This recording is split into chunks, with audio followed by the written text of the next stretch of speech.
Vous êtes-vous déjà arrêté pour réfléchir à une question apparemment simple, mais qui peut vous tenir éveillé toute la nuit? Qui pense en ce moment même? Non, ce n'est pas un piège philosophique bon marché.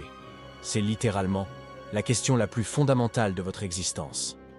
Vous vous réveillez, vous vous brossez les dents, vous prenez votre café, vous ressentez de la joie en voyant un mème drôle, vous vous énervez dans les embouteillages, mais qui ou quoi vit tout cela là-haut dans votre tête? Imaginez qu'il y a 40 ans, un ensemble d'atomes s'est assemblé d'une façon très spécifique, principalement de l'oxygène, environ 65% de la masse totale, mais aussi du carbone, de l'hydrogène, de l'azote et quelques touches de calcium et de phosphore.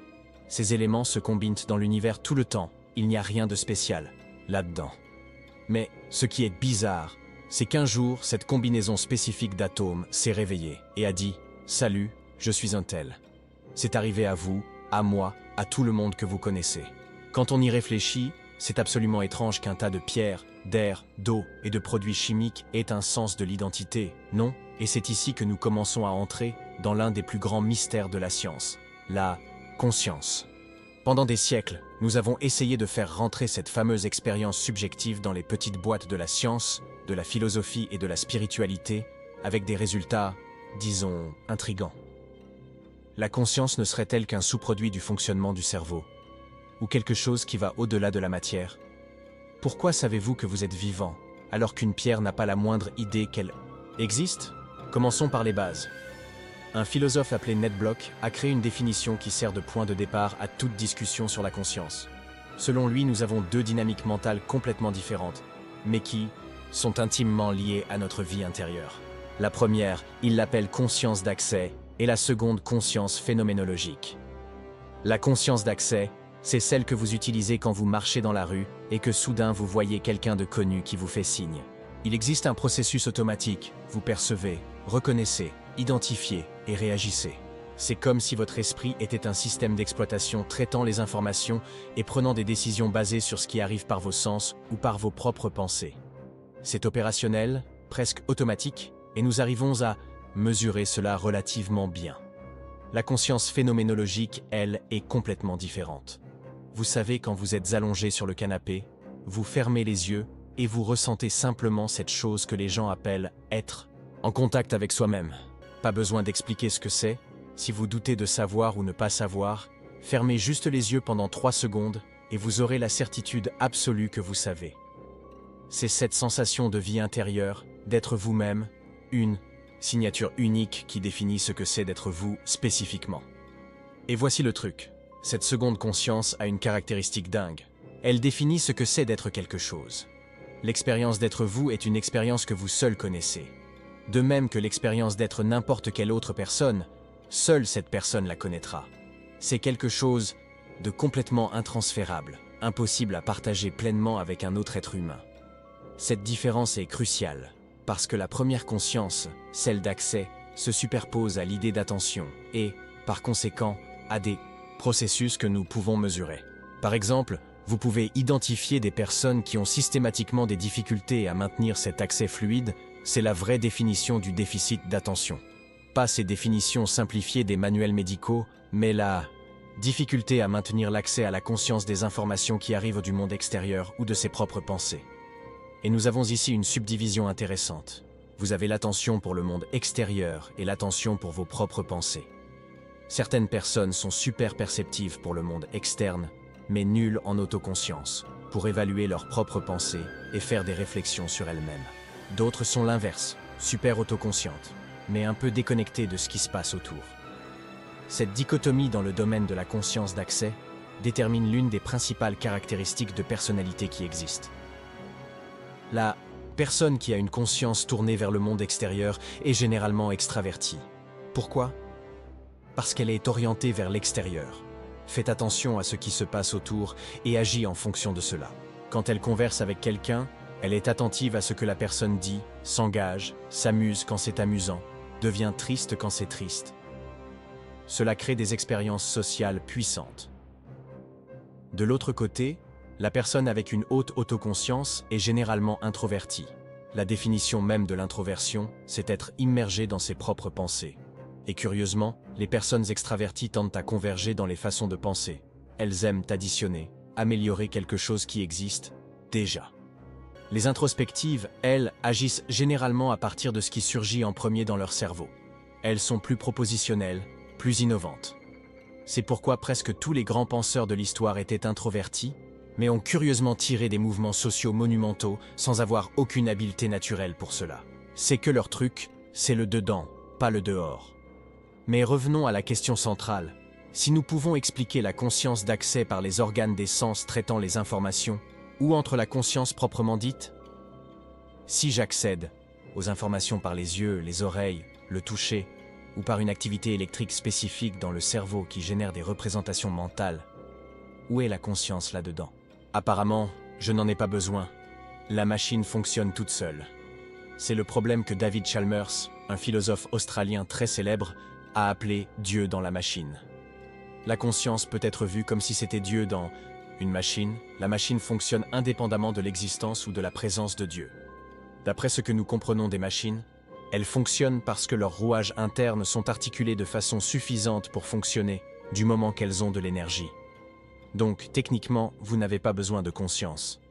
Tant et si bien que Chalmers a proposé une expérience de pensée classique.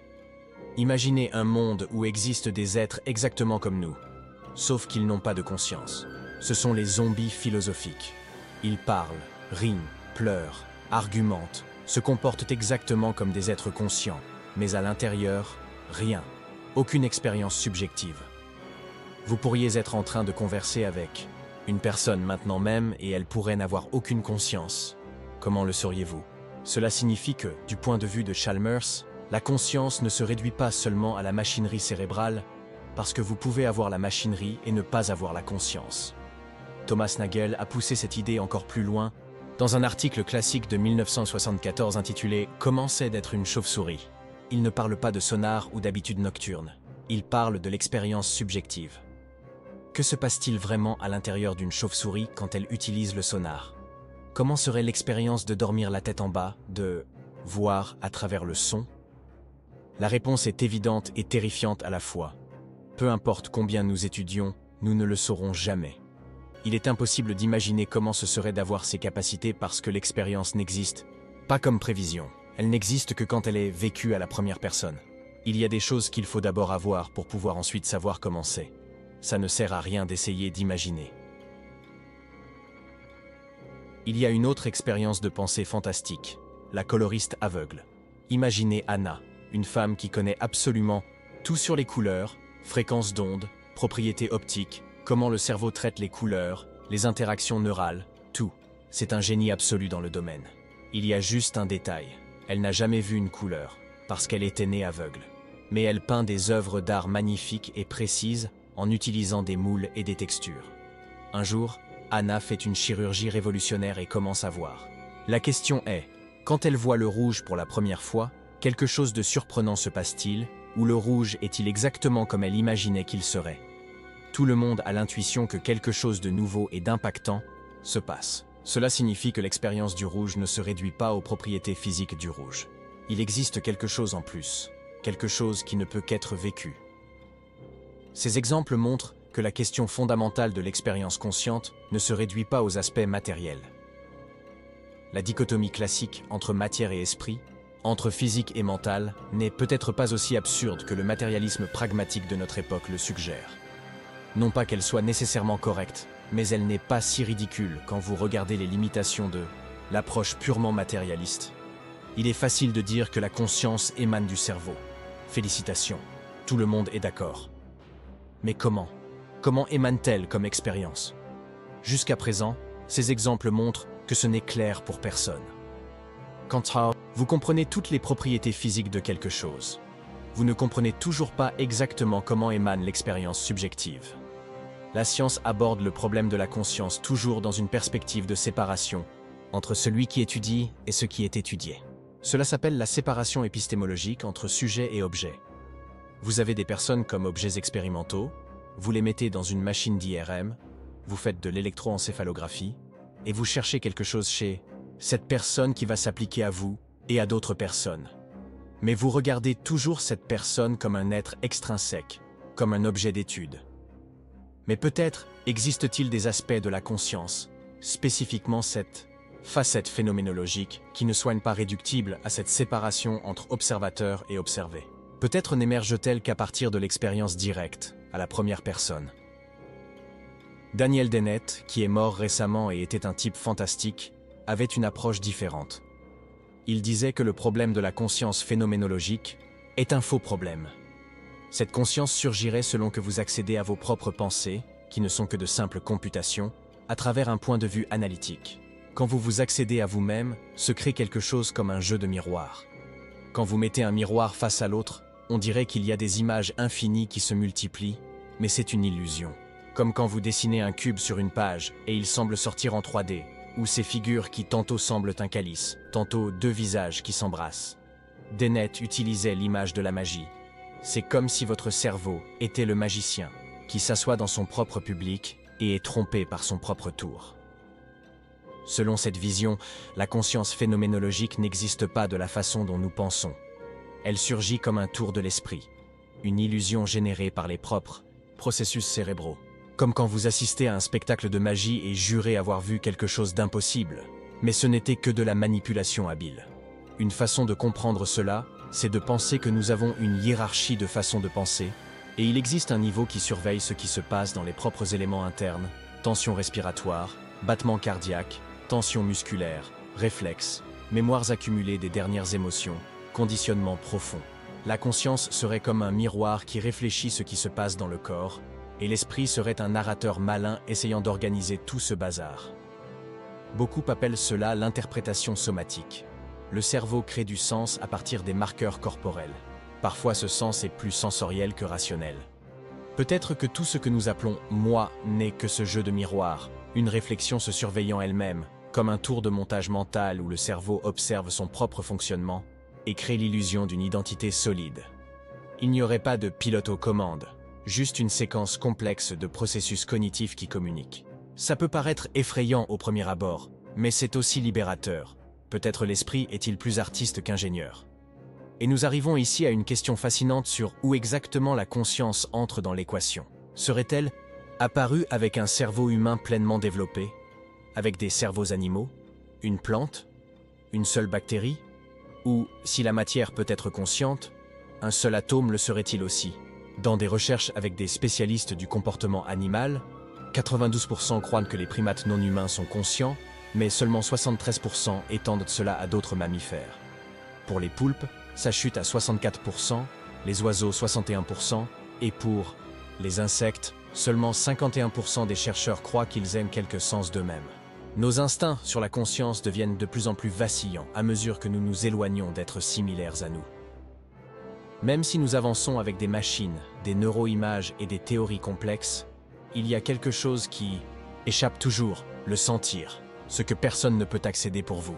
Le goût de votre café matinal, la couleur du ciel que vous seul voyez de cette façon spécifique, le souvenir qui serre la poitrine sans prévenir. C'est ici que le débat entre matérialisme et dualisme se coince, et la réflexion philosophique prend force. Peut-être la conscience est-elle moins un problème à résoudre et plus un mystère à contempler. Après tout cela, il devient difficile de regarder en soi de la même façon, non? La conscience, qui semblait juste un petit mot technique, se révèle être un univers entier, plein de nuances, de couches et de miroirs infinis. Et maintenant que vous connaissez ces idées, qu'est-ce qui change dans la façon dont vous vivez le présent? Quand vous vous surprenez distrait, questionnant vos émotions ou essayant de comprendre une autre personne, allez-vous vous rappeler qu'il existe un mystère colossal derrière tout cela? Est-il possible d'entraîner l'attention et d'élargir cette perception interne? Cultiver une conscience plus profonde et authentique, au lieu de simplement réagir au monde en pilote automatique? Au bout du compte, peut-être n'aurons-nous jamais de réponse définitive sur ce qu'est la conscience. Mais le voyage de questionnement ou connaissance de soi, science et philosophie marchent ensemble, peut être plus précieux que n'importe quelle conclusion finale. Parce qu'au fond, le plus grand mystère n'est pas comment fonctionne la conscience. C'est le fait que vous êtes ici, maintenant, étant vous, vivant ce moment exact d'exister. Parce que la connaissance n'est que le commencement.